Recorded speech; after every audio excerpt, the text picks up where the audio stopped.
This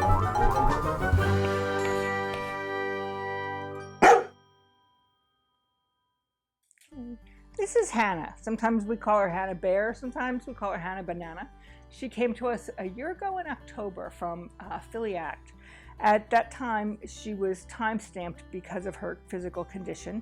She had really no hair from about here back, and she had mammary masses that were open and bleeding.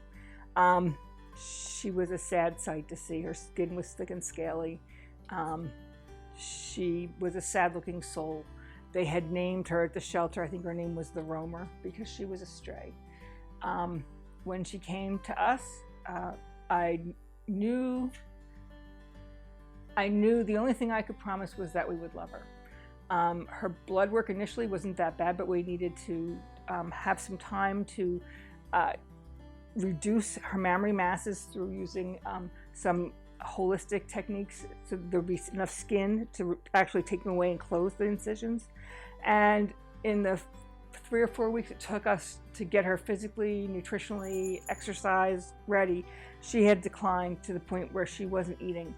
And I took her that day to the vet, not sure that we were going to proceed with the surgery. The surgery was to remove the masses and also to spay her.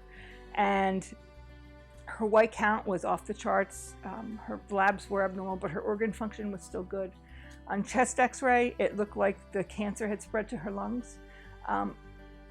And Dr. Morgan left it in my hands and said that first injection is the same for euthanasia as it is for surgery. And I said, I want to fight. I want to fight for this dog. And she came through the surgery with flying colors. Her uterus was gigantic, disgusting, full of pus, making her feel sicker than she was.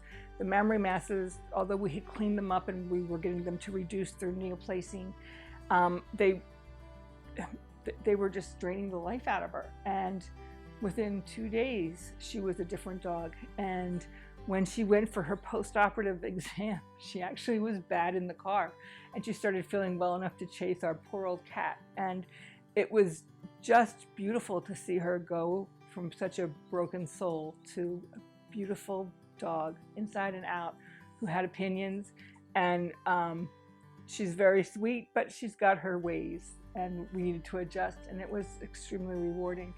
You can see now she's got a beautiful coat, but her coat is thinning, and her lung cancer is spreading. We don't really do chemotherapy here. We do what we can with food therapy, with herbs, with nutrition.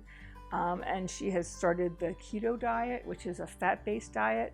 We worked with the Keto Pet Sanctuary, which is a bunch of really smart people, some veterinarians, some people willing to think out of the box that are working with homeless dogs with cancer, shelter dogs with cancer in a sanctuary in Texas.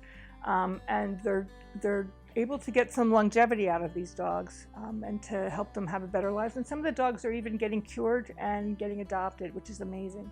So our Hanna Bear is on the keto diet. That includes some raw beef, chia seeds, grass-fed butter.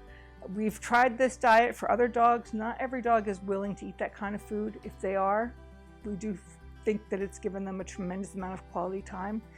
We think it's helped with her stamina, and we think it's helped with her coughing a little bit. We're hoping to give her as much time as we can, as much quality time as we can, because we all just adore her.